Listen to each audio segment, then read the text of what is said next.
This is the Louis T. Network.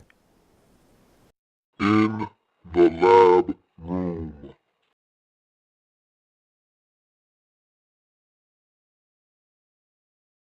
Welcome, you are in the lab room. I'm your host, Lou. Thank you for joining me. It is Friday. Smell the Friday, everybody. Smell the Friday. Fresh off of some Thursday night action. Let's break it down. St. Louis Rams hosted the San Francisco 49ers in an NFC West showdown between two 1-2 teams needing it in the worst way, that being a victory. Look, I said that I thought the 49ers were going to win. I said that I thought it was going to be close. I got half of that right. Look, I got the half that matters correct, okay? I got the winning team. Game was not as close as I anticipated it being. I thought the Rams missed some opportunities. That takes us straight to our momentous moment of the football game, and it happened early on. This Rams team has started slow the last 2 weeks. I talked about that on Thursday when I broke this game down, and I talked about how they needed to get off to a faster start, how they needed to be the aggressors early so that they could dictate the pace to the 49ers and not allow the 49ers to come out and drub them like the Falcons did 2 weeks ago, like the Cowboys did last week. They needed to be the team to come out and set the tempo and tone early on. They had the opportunity to do it. Austin Pettis, wide open on a corner route. Wide open. Running free. It's zone coverage. Blown assignment. He's open at the corner of the end zone. All Sam Bradford has to do is lay. And there's not a lot of pressure. Just enough to mess up the timing of the throw. But he's supposed to make this throw. If you're an NFL caliber starter in this league, you got to make this throw. And all he had to do was put air under it. He throws it on a rope, on a line. It needed to have some air underneath, a little bit of arc to it. It's incomplete, out of the reach of Austin Pettis on 3rd and 9. They settle for a field goal instead of an easy 7. That's the difference in the game for me, right there. You have an opportunity to do something you haven't done all year, score some first quarter points, which they ended up doing anyway. They ended up making the field goal, but you had a chance to make it a touchdown. A touchdown is such a momentum boost, more so than a field goal.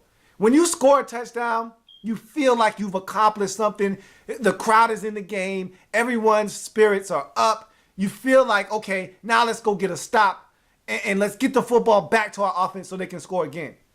When you settle, which is what they did, they settled for a field goal, it changes the mood of everyone. It's not the same as scoring 7. You got points. Yay, we got points. But it's not, let's go. We just got a touchdown. Let's go get a stop. It's, yay, we got a field goal. Yay. And that's how I felt about that possession. They had a chance to really get some energy in the building. They really had a chance to put some doubt in this San Francisco 49ers football team's mind early in this football game. Here we go again. Maybe that starts to creep in. Maybe it does, maybe it doesn't. But you didn't give yourself a chance to see if it would.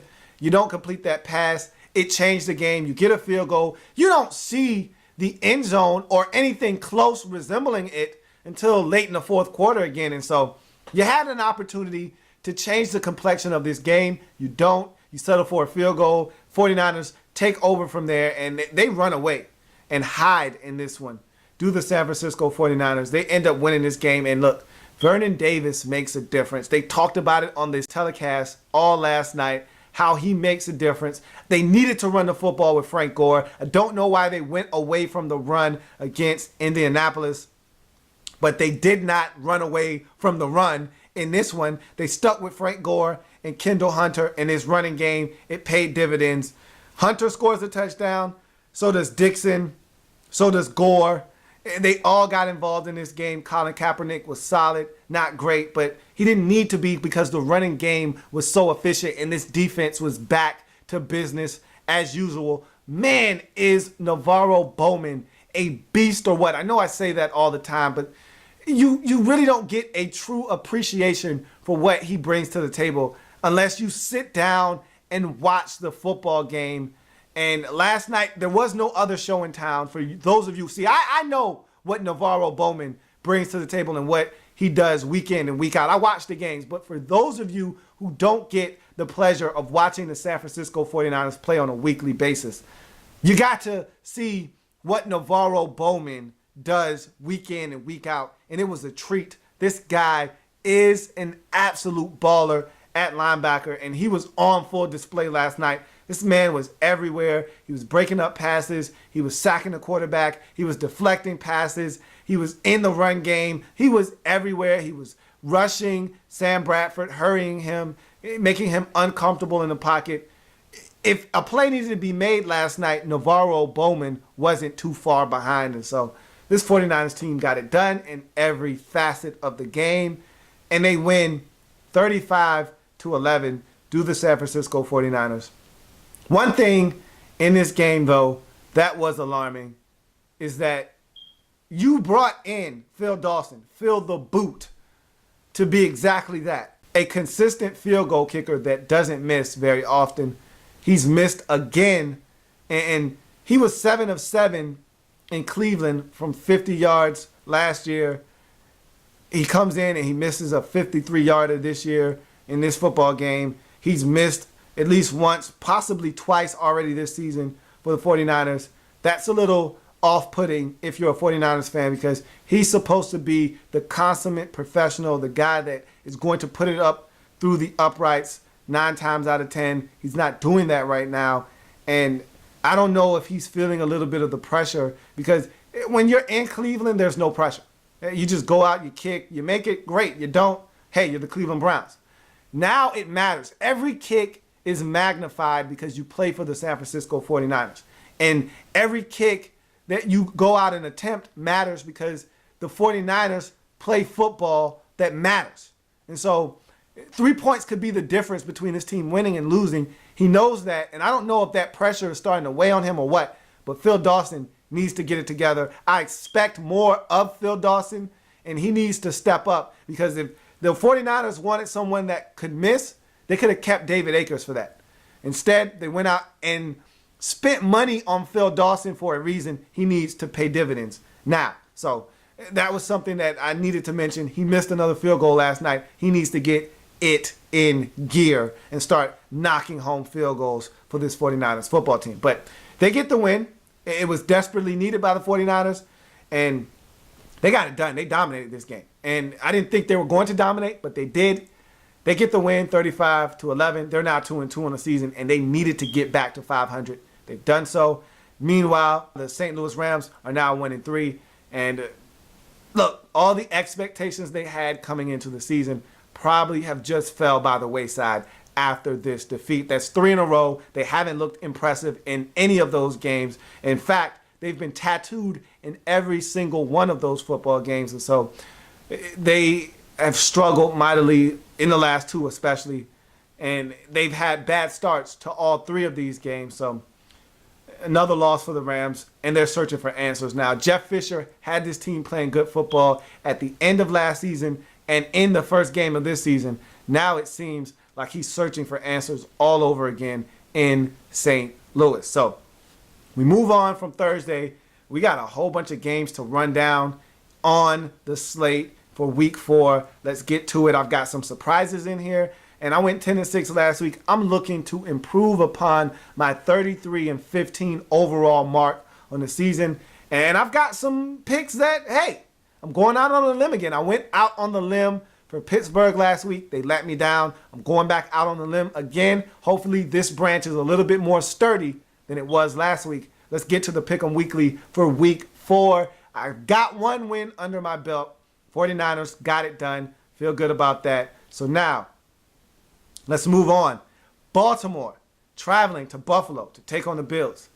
I'm not really sure about this one. Bills are a different team at home, but they're banged up. They're extremely banged up. So I'm not going to keep you here long on this one. Give me Baltimore on the road to take care of business in Buffalo. Look, the Bills are missing a lot of football players, and I don't know who's going to play, who's not going to play. All I do know is E.J. Manuel came back to earth last week. And this Baltimore Ravens defense is just as good as the Rex Ryan defense he saw last week. Now, I will say this. He was on the road, and I wanted to see how he fared on the road. However, he's back home in this game, and so maybe he'll settle down. But it doesn't matter to me. Defense is defense. Home, away.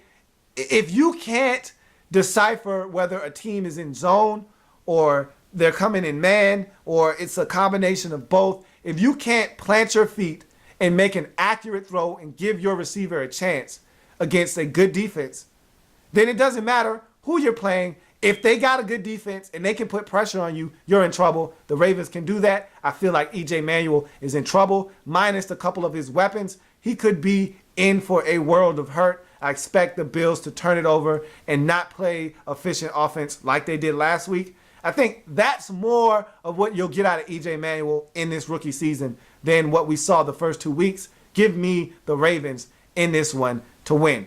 I move on. Arizona on the road versus the Tampa Bay Buccaneers. Look, this is a big game for the Tampa Bay Buccaneers. First start of his career for rookie Mike Glennon taking over for Jay Free. So now I want to see what this Tampa Bay Buccaneers offense is going to look like. Maybe they take the reins off of him. They seem to have had them shackled tightly on Josh Freeman until last week against New England when they just totally turned the offense over to him and he couldn't get it done. And so now I want to see what this offense is going to look like now that Mike Glennon is under center. I don't expect it to look that much better, and he's a rookie, and I expect him to make some mistakes. Cardinals are down 3 linebackers who all are on IR for the season. I don't care. Arizona is going to go into Tampa Bay, and look, this is a really good Tampa Bay Buccaneers defense. And I expect Carson Palmer to do what he's done in the first 3 games, which is throw an interception that makes no sense. This one might be a pick 6 like the one was 2 weeks ago against the Detroit Lions. But all in all, I expect the Arizona Cardinals to baffle this rookie, force him into some mistakes, and find a way to win. Let's see if the Cardinals can get back to 500 on the season with a win on the road versus a rookie quarterback. I'm taking the Cardinals in this one, folks. Let's see if the Cardinals can get it done on the road. I believe they can. Look, at the next game in London, the Steelers traveling to London to take on the Minnesota Vikings. It's a home game for the Vikings, but not really. They're in London. So you look at this matchup, 2-0-3 teams desperately searching for their first win. Now, no Christian Ponder in this football game. That might be a good thing, even though I don't believe in Matt Castle. Or should I say Matt Cassell? I love calling him Matt Cassell because he stinks. But I'll give the man his just due and call him by his government-issued name. His name is Matthew Castle. I'll call him that. Even though I think he's going to perform like Matt Cassell, I'll give him the benefit of the doubt. And I don't like this Steelers team right now because they're not forcing turnovers. And Matt Castle will give you opportunities to force turnovers. So will Christian Ponder. He's not playing in this game. Maybe Matt Castle will come in and manage the game, allow Adrian Peterson to run the football, and maybe the Vikings can win. I think that is the case. I do not like where the Steelers are right now as an offense. I don't like Todd Haley calling the plays in Pittsburgh. I don't know if that running game is going to be able to get on track or not. But this Minnesota Vikings team isn't the most inviting run defense to go against anyhow. And so I'm not sure if the Steelers have enough to get it done against the Vikings. Give me Minnesota on Sunday in London to get it done, to get their first win of the season. I could regret this one. I went back and forth on this one, but I think I'm going to settle in on the Vikings getting it done. They've been close every single week. This is the week they finally break through and get a win. Next, Kansas City hosting New York Football Giants. Kansas City is 3-0, and they're playing really good defense, and they're getting really efficient quarterbacking play from Captain Checkdown himself, Alex Smith. Look, they've looked excellent on offense right now. I like these guys a lot. Hey, look, let's just call them the NFC East Slayers. They've knocked the Cowboys down. They've knocked the Eagles down. Next up on the list, the New York Giants. They're still searching for answers. Offensive line is a mess. And don't look now, you're going up against the defensive player of the week and Justin Houston, who had 4.5 sacks last week. Tamba Hali can get to you. Dontari Poe can get to you. This is not a good matchup for the Giants and where they are as a football team right now. Give me the Chiefs at home to go to 4-0. Giants are looking to drop to 0-4 after this one. Next up, my surprise pick of the week. All right, you heard it here first. The Jacksonville Jaguars versus the Indianapolis Colts. Look, when the Jacksonville Jaguars get off the schneid, and I think it's going to be this week, it's going to be 1, against a team they know, 2, within the division, and 3, at home. Well, of course, you know teams in your division, so that takes off 2 of those check marks. And they're at home. Perfect storm. You get Blaine Gabbert back. This is the last hoorah for Blaine Gabbert. They're going to rally around him one last time and give him an opportunity to be the guy. He's going to step up to that challenge in this game, get it done, and then he'll go back to being same old B, the same old Blaine Gabbert who stinks. But for 1 week, he's going to be the man to get it done.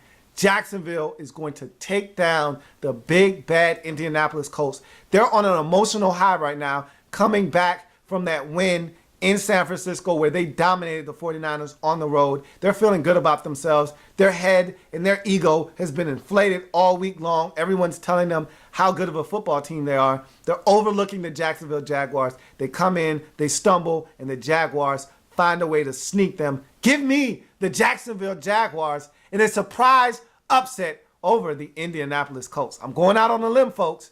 Please help me here. This branch needs to be extremely sturdy because I'm going out on a limb. I don't want to fall like I did last week. Steelers let me down. I think the Jacksonville Jaguars have my back on this one. Houston taking on the Seattle Seahawks.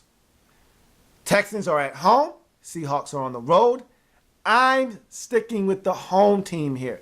I do not like Houston in the way they're playing, but I don't buy the Seattle Seahawks on the road yet. I still need them to make me a believer on the road. They barely squeaked by the Carolina Panthers on the road in their only road game of this season. I'm not sold on them yet. I think Houston can make some things happen offensively, and this is a good Houston Texans defense. I expect them to give the Seahawks all they bargained for and then some. Give me the Texans at home to give the Seattle Seahawks their first loss of the season. You look at the next game on the docket. Cleveland Browns hosting the Cincinnati Bengals. Family business, 2 Ohio teams. The battle of the Ohio teams. Look, normally the home team wins in this series. Last year, these teams split, the home team winning both games. I think the Cleveland Browns feel really good about what they were able to accomplish last week. But good old Billy Ho, or as my friend calls him, but good old Brian Ho isn't ready for the show. And those 3 interceptions he threw last week, everyone's willing to overlook those because they won. I am not. And so the Cincinnati Bengals are going to march into Cleveland, get it done, come out with a victory, and go back home. And so I expect the Cincinnati Bengals to not turn it over, something that they haven't been good at this season. They've turned the football over. I expect them to take care of the football in this football game and win versus the Cleveland Browns. Give me Cincinnati on the road in this matchup. I look at the next game. Detroit Lions hosting the undefeated Chicago Bears. This is going to be a good football game. Family business, 2 teams that know each other extremely well.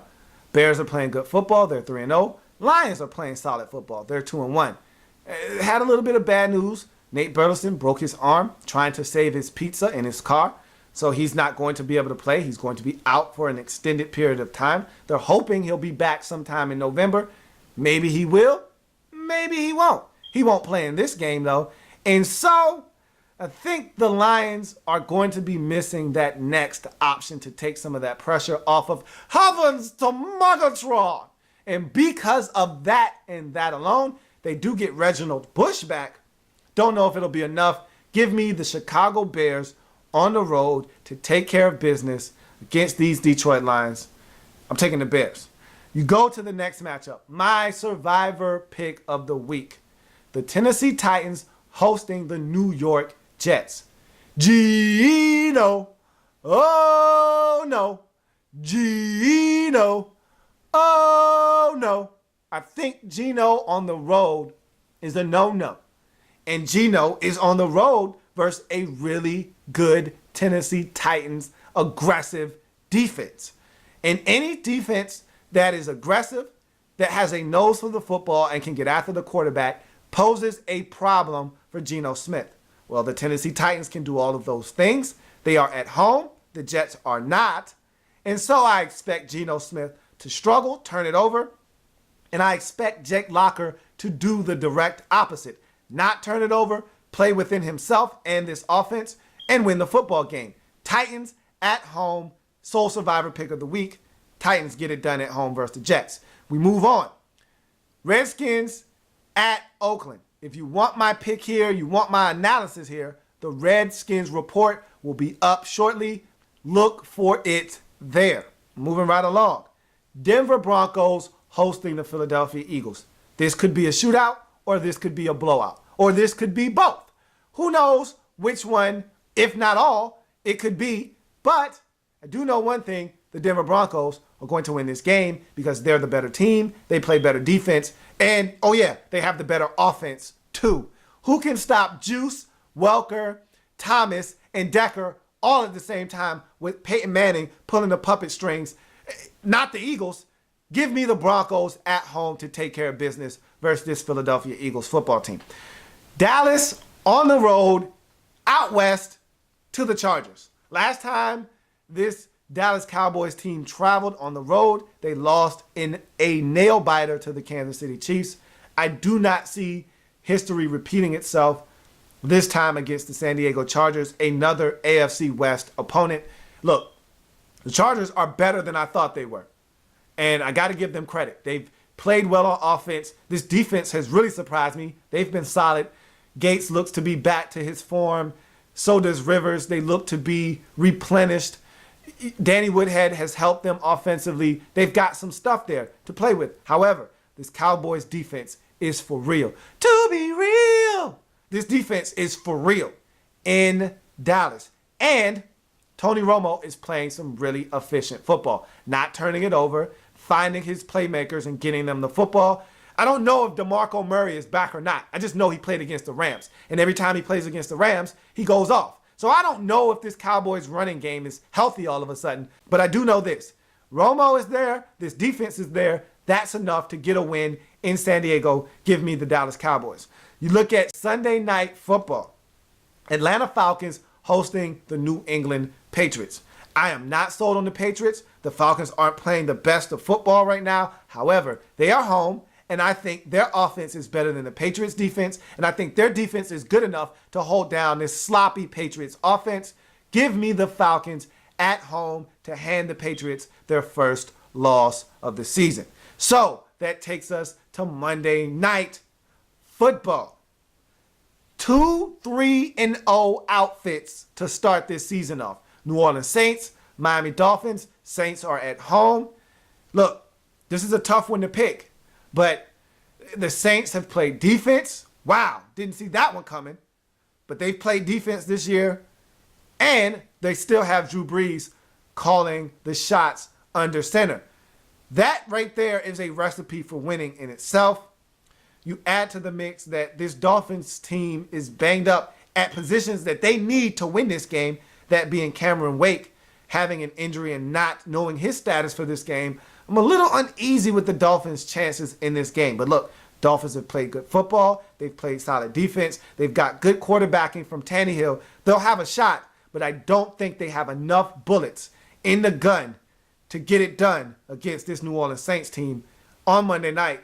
Give me the Saints on Monday night at home to go to 4-0 on the season. So there are my picks for week 4. I feel confident about them.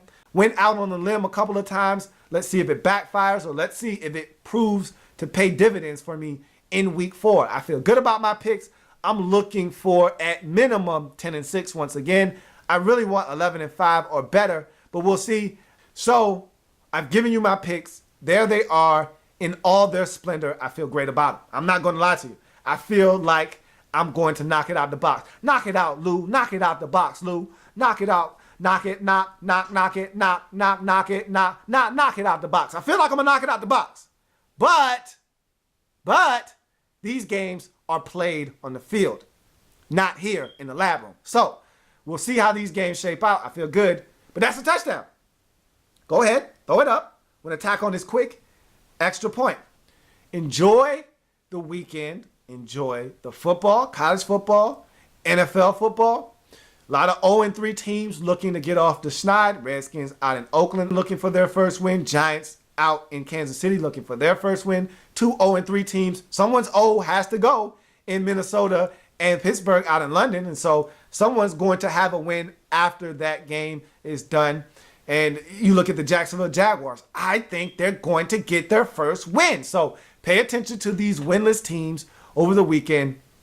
Every single one of them, with the exception of one, of course, someone in that Minnesota game has to lose, will probably come out, or could at least have a realistic shot of winning on Sunday. Look at the 3-0 teams over this weekend. New Orleans and Miami. Someone's O has to go. Someone has to take a loss, their first of the season, so someone will lose in that game. You also look at Denver. They have a realistic shot at winning to go to 4-0. Kansas City has a great shot playing against a winless Giants team to go to 4-0. You look at the Saints and the Dolphins. Talked about them already. And you also look at the Patriots going up against a tough Atlanta team in Atlanta. They could drop their first game of the season. So a lot of 3-0 teams, and Seattle is in Houston, so that's another one to watch as well. Seattle, not sold on them on the road. Let's see if they can go into Reliant Stadium and get it done in Houston. So all the 3-0 teams have a chance to go to 4-0. One of them, for sure, will not be 4-0. And that's because that Monday night matchup pits 2 of the 3-0 teams against each other. So that's going to do it for this program. Enjoy the football this weekend. You know I will. I'll be here to break it all down on Monday. If it happens in the National Football League, whether big or small, we cover it all here in the lab room. See you on Monday when I break all of the games down individually, one by one. Enjoy the weekend. See you then. Like the content? Want more? Sub up. In the lab